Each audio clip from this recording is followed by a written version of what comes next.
Bismillahirrahmanirrahim. Assalamualaikum warahmatullahi wabarakatuh. Waalaikumsalam. Alhamdulillah. Waalaikumsalam warahmatullahi wabarakatuh. Waalaikumsalam Bagaimana warahmatullahi wabarakatuh. kabarnya anak-anakku sekalian? Baik, Pak. Baik, Jangan Pak. lupa, Baik. ya jangan lupa untuk Baik, Pak. protokol kesehatannya, memakai masker ya, jaga jarak, kondisi di luar, dan pastikan kalian semuanya sehat semuanya ya. Alhamdulillah ya. Pak sehat, Pak. Mudah-mudahan semuanya dalam kondisi sehat walafiat. Ya, ketua kelas untuk menyiapkan doa. Sebelum memulai pelajaran hari ini, lebih baiknya kita berdoa menurut agama dan kepercayaan masing-masing. Berdoa dimulai. Ya, selesai. Ya, mari teman-teman kita menyanyikan lagu Indonesia Raya. Hiduplah Indonesia Raya. Alhamdulillah baik, saya mau mengecek absensi kalian ya. Viv, Alfiansa, Saya, Pak. Afan. Saya Pak. Sebelum mulai pembelajaran hari ini, Bapak mau mengingatkan pembelajaran minggu lalu. Ada yang tahu itu tentang apa ya? Perakitan komputer Pak. Seru ya dengan menggunakan virtual desktop. Iya, Sudah Pak. paham? Sudah paham semuanya? Sudah, Pak. Kita akan membahas materi pengujian perakitan komputer. Pertama, menerapkan pengujian perakitan komputer. Yang kedua, pengujian kinerja komputer. Kita akan mempresentasikan ya apa yang akan kita bahas pada hari ini. Tujuan pembelajaran kali ini adalah kalian akan mengetahui tentang bagaimana pengujian perakitan komputer itu untuk apa ya. Terus dalam kehidupan sehari-hari itu perlu gak ya gitu ya, kalau misalnya kita punya komputer di rumah, punya PC di rumah, terus bagaimana kita menginstalnya, bagaimana kita menguji komputer setelah kita rakit gitu ya. Kemudian bagaimana aplikasi sehari-hari, kemudian kita akan melihat hal tersebut. Bagaimana kita bisa memanfaatkan ya teknologi, kita bisa sukses meraih masa depan. Bapak ingin bertanya nih kepada kalian ya, apakah kalian mengenal tokoh-tokoh ini? Kenal, Pak, kenal. Ya, Pak, ada yang tahu yang di sebelah kanan? Itu Mark Zuckerberg. Ada lagi yang tahu?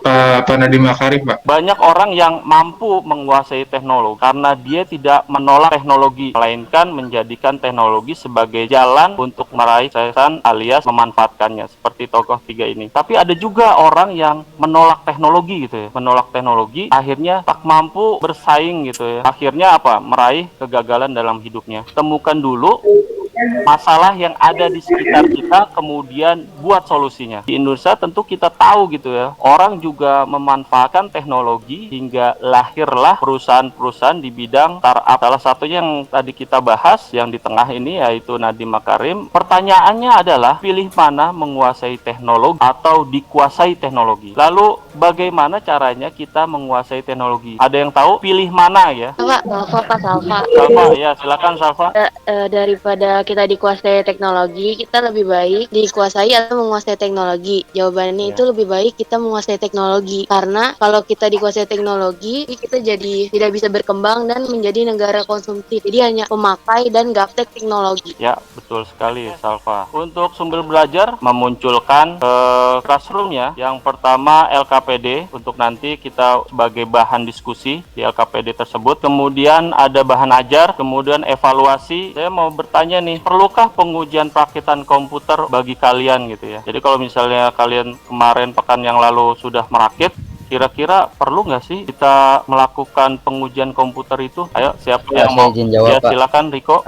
Pengujian kalau menurut saya penting, Pak, karena jadi pas pengujian kita bisa tahu salahnya di mana gitu. Jadi pas itu jadi nggak ada kendala, Pak. Terus juga kita kan harus sesuai prosedur, Pak. Menurut saya gitu, Pak. Makasih. Ya, betul sekali Riko ya. Untuk itu kita harus memahami beberapa kaidah-kaidah pengujian perakitan komputer, sehingga jika komputer yang telah kita rakit dan bekerja secara optimal, kita bisa mengetahuinya gitu ya. Permasalahan terletak pada posisi yang mana dan apa kendalanya dan bisa kita tanggulangi. Mari kita menyimak video tentang pengujian perakitan komputer. Apa yang kalian pikirkan nantinya videonya?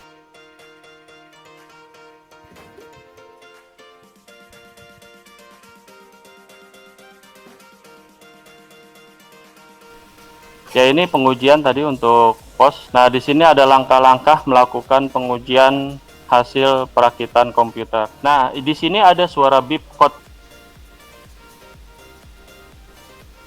Ya, seperti itu videonya. Apa yang kalian pikirkan dari tayangan video PPT tadi tentang pengujian perakitan komputer? Nah, sekarang apa yang kalian bayangkan gitu ya dari pengujian perakitan komputer itu? Pak, saya mau Ya, nanya, Pak. silakan. Itu dalam analisa apa saja yang perlu dilakukan dalam pengujian perakitan komputer itu, Pak? Saya Pak Naban. Oh ya, Naban. Ada lagi yang mau ditanyakan? Ya, silakan, Indra. Kalau pengujian perakitan komputer, kalau dengan cara pos tuh maksudnya kayak gimana? Oke, pertanyaan kedua. Berikutnya ada lagi? Bagus ya, Vinda. Ada lagi yang mau ditanyakan dari video tadi? Nih Pak. Ya. Nah, tadi kan ada kode BIP ya Pak ya. Nah itu cara buktiin maksud dari kode BIP-nya itu gimana ya Pak? Kode angka atau kode atau pesan yang muncul kalau terjadi kesalahan gitu Pak. Bagus sekali ya, Aubrey ya.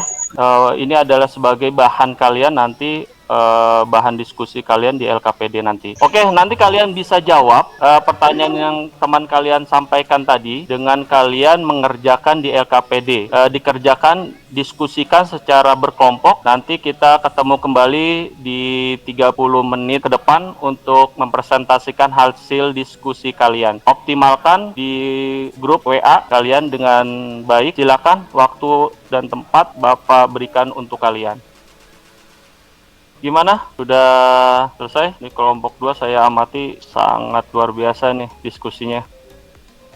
Oke, 5 menit lagi ya. Ayo siapa? Kelompok 1 atau kelompok 2 untuk bisa mempresentasikan hasil diskusinya pada hari ini? Oh ya, Afif dulu. Oke. Kalau bisa on cam ya. Iya Pak, sebentar Pak. Assalamualaikum warahmatullahi wabarakatuh. Kami dari kelompok 1, ya rumusan masalah. Masalah yang pertama menganalisa apa sajakah yang perlu dilakukan dalam pengujian perakitan komputer. Pertama adalah dengan proses yang paling wajib, karena jika komputer sudah berhasil melewati proses ini, 80% hasil perakitan sudah berhasil. Selain dengan melakukan proses POS, kita juga bisa dengan menggunakan beberapa aplikasi untuk menguji fungsi dari beberapa perangkat apakah berfungsi dengan baik. Pertama, melakukan proses POS atau power on self test. 2, pengecekan fungsi komponen secara manual. Untuk yang kedua, pengujian perakitan komputer dengan cara POS. Ini bisa dilihat gambarnya. Dengan adanya proses POS, program komputer akan lebih mengidentifikasi bila terjadi masalah, sehingga dapat menentukan langkah perbaikan yang lebih tepat. Dengan adanya proses ini akan membantu pengguna untuk menganalisis letak permasalahan yang muncul. Jika terjadi permasalahan atau troubleshooting, komputer akan memberikan kode kepada pengguna di mana letak kerusakan yang terjadi. Yang ketiga, bagaimana membuktikan maksud dari kode BIP, kode angka, dan kode pesan teks pada saat pengujian perakitan komputer saat terjadinya kesalahan. Kode-kode kesalahan yang diberikan oleh komputer akan berbeda-beda tergantung dari jenis merek BIOS. Yang digunakan ada beberapa jenis BIOS yang sering digunakan, yaitu BIOS, Word BIOS, dan Phoenix BIOS. BIOS memiliki kode masing-masing dalam memberikan informasi kerusakan yang ada. Ini salah satu contohnya. Kemudian Word BIOS, kondisi 1 bunyi pendek, gejala presisi dalam keadaan baik. Kondisi 1 bunyi berpanjang, problem di memori. Kondisi 1 bunyi berpanjang, 2 berpendek. Kerusakan di modul RAM Parisi 1 bunyi berpanjang, 3 bit pendek. Kerusakan di bagian VGA. Terus menulis kerusakan di modul atau memori video. Ya, itu saja Pak dari kelompok kami. Udah Pak? Udah kelar belum Pak? Ya, sudah tampil. Dah. Ya, silakan. Ya, assalamualaikum warahmatullahi wabarakatuh. Waalaikumsalam warahmatullahi wabarakatuh. Kita dari kelompok 2 yang beranggotakan saya Firman 6 dan juga ada Riko, Aubrey sama Salva. Ya, pertanyaan nomor pertama kan rumusan masalah pertama pengujian perakitan komputer dengan cara POS. Hasil diskusi yang udah didiskusikan yang pertama pengujian perakitan komputer dengan cara POS. Nah, nomor 1, dengan adanya proses POS, program komputer akan lebih mudah dalam mengidentifikasi bila terjadi masalah, sehingga dapat menentukan langkah perbaikan yang lebih tepat. Dengan adanya proses ini akan membantu pengguna untuk menganalisis letak permasalahan yang muncul. Jika terjadi permasalahan atau troubleshooting, komputer akan memberikan kode kepada pengguna di mana letak kerusakan terjadi. Dan tugas utama POS dikendalikan oleh BIOS, diantaranya satu memeriksa register CPU, kedua memeriksa keberadaan kode BIOS itu sendiri, tiga memeriksa keberadaan komponen-komponen dasar seperti DMA, timer, interrupt controller, empat mencari, mengukur dan memeriksa memori utama sistem, kelima menganalisis BIOS, enam mengidentifikasi, mengkoordinir dan menyeleksi perangkat yang tersedia untuk booting, 7 mencari, menginisialisasi dan membuat katalog semua sistem bus dan perangkat, 8 menyediakan user interface untuk konfigurasi sistem, 9 membangun sistem environment sesuai target yang diminta sistem operasi. Terus yang pertanyaannya, bagaimana pembuktian maksud dari kode BIP, kode angka, dan kode pesan teks pada saat pengujian praktikan komputer saat terjadinya kesalahan? Yang nomor 2, tapi bagian A, BIP kode merupakan hasil dari awal hardware yang dilakukan oleh BIOS komputer yang disebut post power concept test. POS adalah tes yang dilakukan oleh BIOS komputer pada waktu pertama kali menyala. Kode angka penyebab yang paling mungkin adalah terdaftar pertama. Sebuah kesalahan numerik ditampilkan untuk setiap kesalahan yang terdeteksi di pos atau sistem operasi. Ketiga, dalam display dan bisa menjadi nomor apapun. Nomor 2C, kode error pesan teks untuk jenis award BIOS. Di antaranya BIOS room, checksum errors, atau system halted. Kode checksum BIOS dalam chip BIOS, chip tidak sama, mengindikasikan bahwa kode BIOS mungkin rusak atau tidak lengkap, dan bisa solusinya ganti BIOS. Yang permasalahan kedua itu CMOS battery failed. Baterai CMOS sudah tidak berfungsi, ganti baterai dengan yang baru. CMOS, permasalahan ketiga, CMOS checksum error atau default loaded. Permasalahannya itu checksum CMOS tidak sama. Oleh karena itu sistem memuat setelan default. Kesalahan checksum biasanya diindikasi oleh CMOS yang rusak atau karena baterai BIOS yang sudah lemah.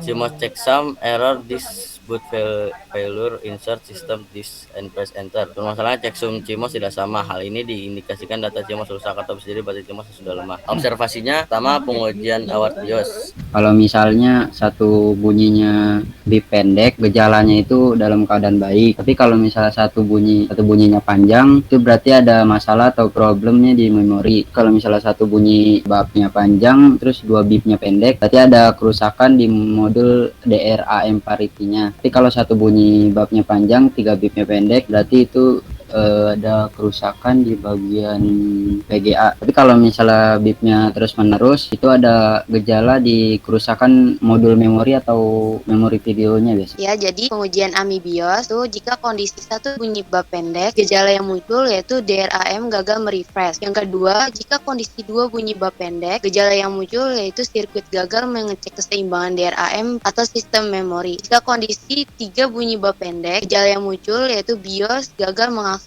memori 64 KB pertama. Jika kondisi 4 bunyi bab pendek, gejala yang muncul yaitu timer pada sistem gagal bekerja. Jika kondisi 5 bunyi bab pendek, gejala yang muncul yaitu motherboard tidak dapat menjalankan prosesor. Ya, pengujian IDM BIOS, kalau kondisi tidak ada bug, gejala yang muncul, power supply naik, power supply rusak, kart monitor atau RAM tidak terpasang. Unik BIOS. Yang pertama, bunyi BIP 1141 itu gejalanya tuh kesalahan change level 2. Bunyi BIP 1223 itu gejalanya ROM BIOS checksum. Dan bunyi BIP 1311 itu gejalanya DRAM segarkan uji. Terima kasih, sekian dari kelompok kami. Hebat-hebat semua sudah terjawab dan menjelaskan yang timbul pada waktu pasca perakitan komputer.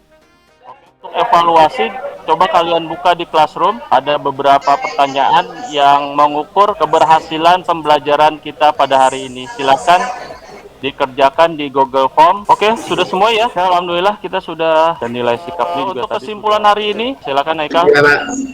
Kesimpulannya, keuntungan yang didapat jika merakit PC sendiri, daya tahan yang lebih lama. Untuk itu kalian sudah memahami beberapa kaidah-kaidah pengujian perakitan komputer. Kalian bisa mengetahui permasalahannya. Pertemuan selanjutnya kita akan mempelajari install sistem operasi ya di perakitan komputer. Pekan depan kita instalasi sistem operasi. Kalian silakan nanti ada penilaian objektif di classroom serta observasi. Kalian baca materi itu agar minggu depan kita bisa melihat lebih baik lagi. Oke, untuk ketua kelas silakan untuk menutup. Sebelum kita menutup pelajaran hari ini, ada baiknya kita berdoa menurut agama dan kepercayaan masing-masing. Berdoa dimulai. Ya, selesai. Terima kasih semuanya yang telah hadir di pembelajaran hari ini. Semoga pekan depan lebih semangat lagi. Cukup sekian. Assalamualaikum warahmatullahi wabarakatuh. Waalaikumsalam. Waalaikumsalam warahmatullahi wabarakatuh.